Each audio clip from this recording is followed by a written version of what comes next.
Welcome to podcast in इनवाई global consulting. मैं हूं फैसल और मेरे साथ हैं आज हमारी सक्सेस स्टोरीज़ मोहम्मद कासम और मेरे साथ हैं मुजम्मल जावेद जी। कैसे हैं आप दोनों?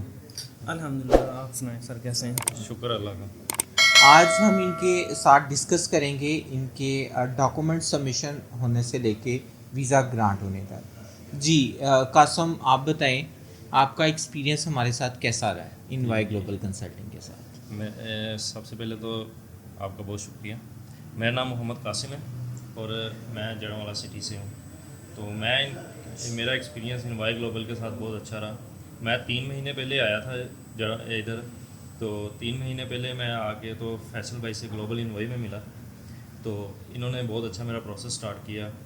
उससे पहले भी मैंने 2-3 कंसल्टेंसी को कंसल्ट किया, लेकिन कुछ ख़ास रिस्पॉन्स नहीं मिला। लेकिन कसम उसमें आपका राइट भी तो बनता है ना। डेफिनेटली हम किसी भी चीज़ के लिए भी जाते हैं तो दो चार जगह पे कंसर्न करते हैं, तो फिर भी आपके फ्यूचर प्लान्स थे तो डेफिनेटली आपका राइट भी बनता था तीन चार जगह पे जाने का, इंफॉर्मेशन लेने का, ये सारी चीज़ें करने का। इसी तरह ही है, लेकिन मैं उधर से सेटिस्फाइड नहीं हुआ जिस तरह ठीक से है। कि आप लोगों ने इन्फॉर्मेशन दी और मेरा प्रोसेस स्मूथली ठीक स्टार्ट है। करवाया। और मैंने सबसे पहले तो आपके डॉक्यूमेंट्स जब सबमिट किए तो आपने बहुत अच्छे तरीके से उसको प्रोसेस आगे लेके चले। तो सबसे पहले तो मैंने जब डॉक्यूमेंट्स दिए तो आपने जब प्रोसेस स्टार्ट करवाया तो वो बहुत अच्छा स्मूथ चला। ठीक है। तो जो डॉक्यूमेंट्स थे वो जैसे ही आपको सबमिट किया और विद इन 24 आवर्स आपने मुझे ऑफर लेटर भी लेके दे दिया। दैट उस was unconditional. Yes, that was unconditional. और यही सबसे बड़ी मेरी सेटिस्फेक्शन की वजह भी बनी ठीक है। इनवॉय ग्लोबल के साथ। ठीक है। तो उसके बाद अगला प्रोसेस जो था वो था फीस सबमिशन का। ये चीज़ हम बाद में डिस्कस करते हैं, जी पहले जी, मुजम्मल के साथ भी ज़रूर। थोड़ा सा डिस्कस करते हैं, इनका इंट्रोडक्शन करवाते हैं आपके साथ, मज़ीद चीज़ें इनके साथ डॉक्यूमेंट सबमिशन की चीज़ें डिस्कस करते हैं। जी मुजम्मल बताइएगा आप। This is Muzammil Javed. मेरा एक्सपीरियंस ग्लोबल एनवाई के साथ बहुत ही बेहतरीन रहा है। हालांकि मैं खुद लाहौर में रहता हूँ, वहाँ मैं हॉस्टल में था। तो वहाँ मैंने 3-4 से नहीं, काफ़ी ज़्यादा 6-7 एजेंट ढूंढे हैं। मैं किसी से भी सेटिस्फाई नहीं हुआ। तो फिर मुझे किसी ने ना ग्लोबल एनवाई का बताया। मेरे ख्याल में आपके अंकल ने हमें सोशल मीडिया के थ्रू इन टच किया था। हाँ जी, उन्होंने सोशल मीडिया पे आपकी देखी थी एडवर्टाइजमेंट, काफ़ी अच्छी। वो बहुत ज़्यादा मुतमिन हुए आपके काम से। तो उन्होंने मुझे भी यही कहा कि आप ग्लोबल इनोवे के साथ ही अपना प्रोसेस करें। तो फिर मैंने आपको टच किया, फैसल साहब को। तो इन्होंने जब मुझे सारा प्रोसेस गाइडलाइन दी कि ऐसे ऐसे हमने चलना है, तो मुझे बहुत ही सेटिस्फाई हुआ आपकी बातों से। फिर मैंने सोचा कि यहीं से प्रोसेस स्टार्ट करना है। और अब डॉक्यूमेंट्स मैंने सबमिशन किया तकरीबन 2 मंथ पहले की है, हार्डली ये 2 या 2.5 मंथ पहले। डॉक्यूमेंट सबमिशन के बाद तकरीबन मैक्सिमम 4 से 5 दिनों में ना मेरे 3 ऑफर्स आ चुके थे। फिर मैं ज़्यादा कंफ्यूज था कि कौन सा कंसिडर करूं। फिर मैंने सर फैसल से ही बात की कि कौन सा ज़्यादा बेस्ट ऑप्शन है। तो उन्होंने आप दी बेस्ट यूनिवर्सिटी ऑफ हार्टफोर्डशायर बताया। लेकिन और उसमें विद आपका ज़्यादा ये भी तो था ना, आपकी रेलिवेंसी भी बन रही थी। ठीक है, वो आपके कोर्स के अकॉर्डिंग जो आपकी प्रीवियस डिग्री थी उसको रेलिवेंसी दे रही थी, तो इसलिए फिर वो मैंने आपके साथ कंसर्न्स किए थे। तो आपको भी वो सूटेबल ऑप्शन लगा तो डेफिनेटली आपने उसको परसो किया। डॉक्यूमेंट सबमिशन होने के बाद, ऑफर लेटर रिसीव होने के बाद डेफिनेटली अगला प्रोसेस जो है कंडीशंस मीट करने का होता है, और उन्होंने दोनों ने कंडीशन को फुलफिल किया। ठीक है, फिर नेक्स्ट प्रोसेस में फ़ीस सबमिशन की तरफ जाते हैं। ठीक है, और इन्होंने यूनिवर्सिटी की फ़ीस सबमिट करवाई। ठीक है कासम, ये सारी चीज़ें होने के बाद डेफिनेटली अगला प्रोसेस यूनिवर्सिटी का क्रेडिबिलिटी इंटरव्यू होता है। यस, ठीक है, क्रेडिबिलिटी डेफिनेटली। इंटरव्यू में इतना आसान भी नहीं होता, खैर इतना मुश्किल भी नहीं होता। लेकिन इसमें बेसिकली यही कंसर्न ज़्यादा होते हैं कि आप यूनिवर्सिटी ये चीज़ सर्च उसमें करती है, you are a genuine student, means आपको यूनिवर्सिटीज़ की इंफॉर्मेशन, अपने कोर्स के regarding information, fee criteria, each and everything जो है उसमें आपको कुछ सर्च करना पड़ती है। ठीक है, तो उस प्रोसेस में आप अपना एक्सपीरियंस बताइएगा।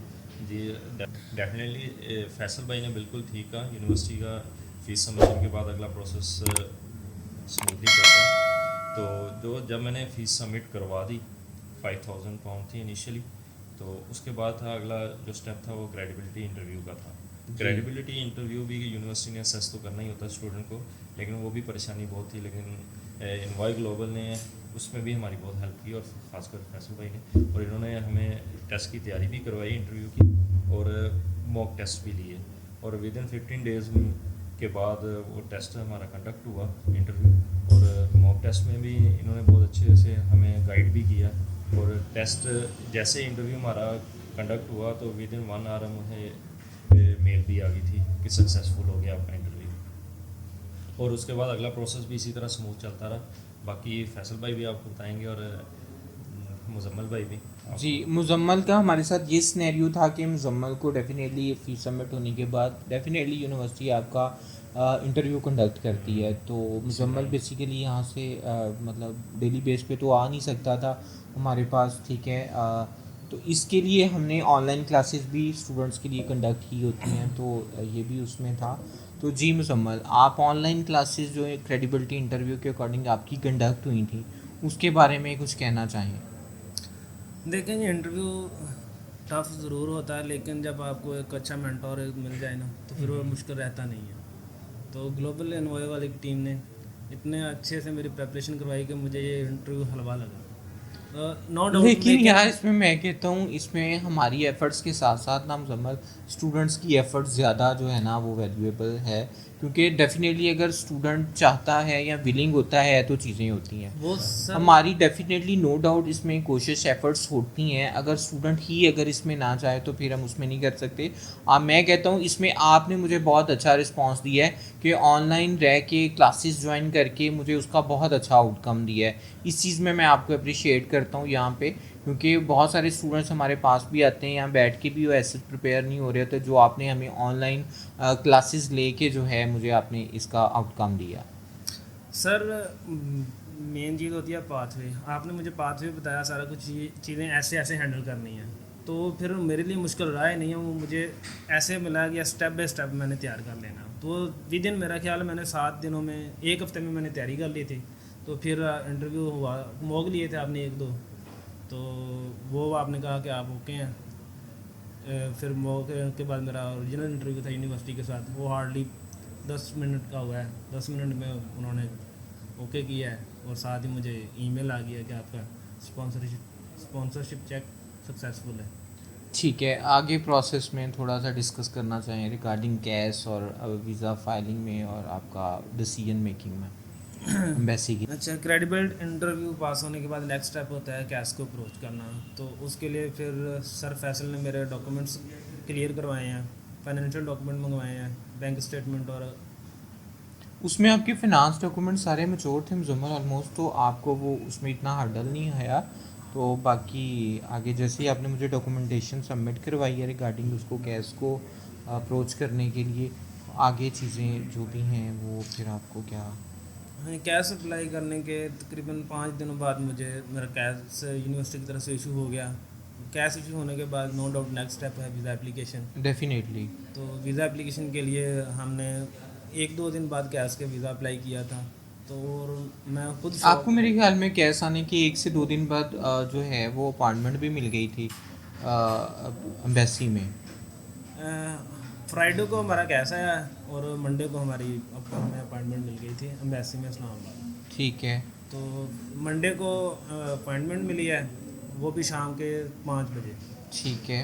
और थर्सडे को मुझे ये मेल आ चुकी थी कि आपका वीज़ा ग्रांट हो चुका है with in 3 days. With in 3 days, और आप आके अपना पासपोर्ट कलेक्ट कर लें। और जब मैंने अपनी पासपोर्ट कलेक्ट किया तो वहाँ पे स्टैंप लगी थी 2 जुलाई की, यानी कि 1 जुलाई को मेरी बायोमेट्रिक हुई है और 2 जुलाई को है। मेरी स्टैंप लग गई थी। ठीक है जी। कासम, आप जो है इंटरव्यू पास होने के बाद अपना थोड़ा सा एक्सपीरियंस शेयर करें हमारे साथ। जी जी, जिस तरह मुजम्मल भाई ने कहा सेम प्रोसेस इसी तरह था।